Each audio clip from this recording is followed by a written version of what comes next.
Blairing Out Show. Blairing Out with Eric Blair Show, and I'm here with Zia McCabe of the Dandy Warhols. Now, Zia, what is it like being a mother? That's such a massive question. It's much harder than you can imagine and much more rewarding than you can imagine. It's just, you live in a constant state of nostalgia because any time they get a new achievement, that means they've grown out of something else. Oh, they're walking, you're never going to see them crawl again, so you got to really, really pay attention to every moment. How has being a mother changed you as a person? I see a lot more daylight hours, a lot less nighttime activities. And how else? I'm a lot more responsible. Do you think that having a child helps you to relive your youth? Sure. I mean, there's that gap between, when you're a child and then you try the grown-up things for a while, and then you have a kid and you get to do all the kid things you miss, for sure. And what are some of those kid things that you get to do?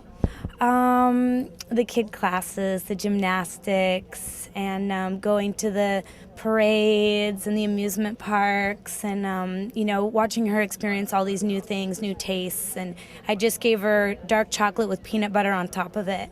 I was like, you gotta check this out. You've never had this, and she was blown away by it. I got to see her first expression of that. It's a trip. And what are some of her favorite movies? Because I know little kids love those Disney films. We're not huge on Disney. Oh, really? No, she likes My Little Pony, which is kind of her choice. And then when we watch stuff together, it's The Last Unicorn or The Dark Crystal. She likes kind of creepy stuff, really? Magical, mystical, kind of dark stuff. Yeah.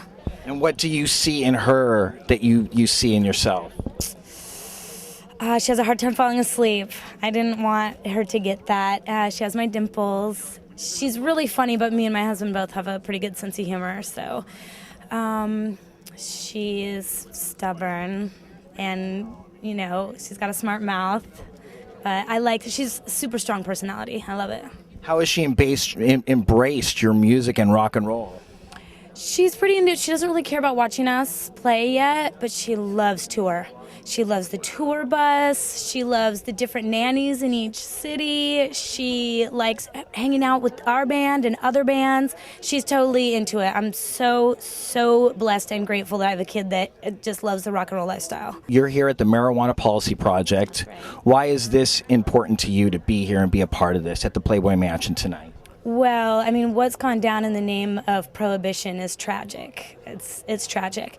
And anything we can do to move this forward as fast as possible and get the, collective voters to agree to just let it go, let this be legal, let's start reaping all the rewards of this legal revenue and, everybody that can benefit from it. And if this is a way that we can play a small part in that, it's great. It's a Dandy Warhols Our Sound, July 14th, 2009. It's a remix of an original album that came out that was very polished. And this album apparently is still, you guys were very particular about the way it was mixed. And you had one of the greatest mixers, according to Courtney Taylor. Megan, he's amazing. I mean, yeah, he's incredible.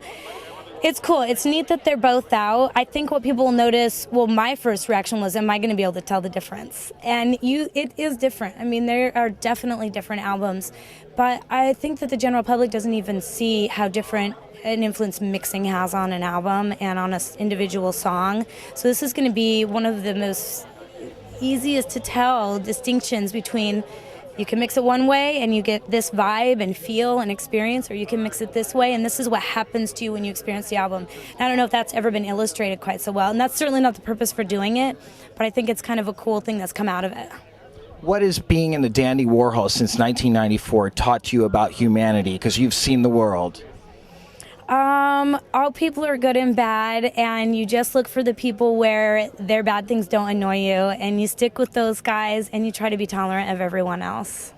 And what brings you the most peace in your life right now? Well, I have so many peaceful moments with my daughter, but she's turbulent too. I don't know if that's the most peaceful. Probably my new rock fountain in my backyard. Nice. It's been giving me a lot of peace. And then how would you define the word love? Oh, I'm not even going to try. You know it when it happens. Now, what about love on a bigger scale? What about universal love, love is a spiritual thing. I think when you feel what love feels like, you try to get it in every aspect of your life. If you had someone of the opposite sex that you love, or a best friend that you love, or anyone that's a lover, or a daughter, or a sibling, or a neighbor, once you feel it, try to get that into your life in every relationship that you have. And if everyone does that and spreads out, it becomes global. Now, what age did you first smoke marijuana? I was 16. It was on the 4th of July in Seattle.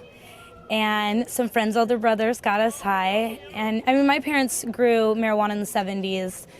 They're both still stoners, and it's definitely something that I was raised around. But I had no drive to like try it right away or get my hands on it.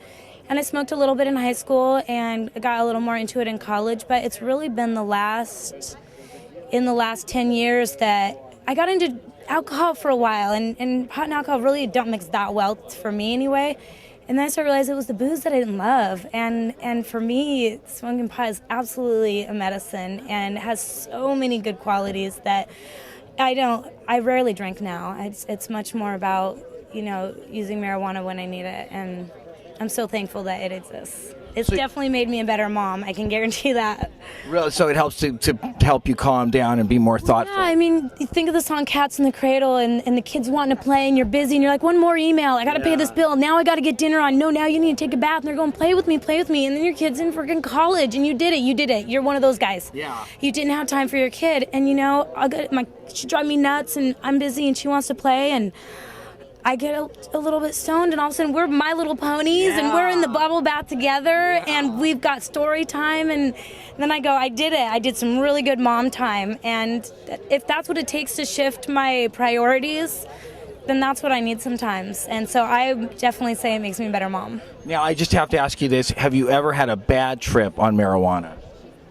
Yeah.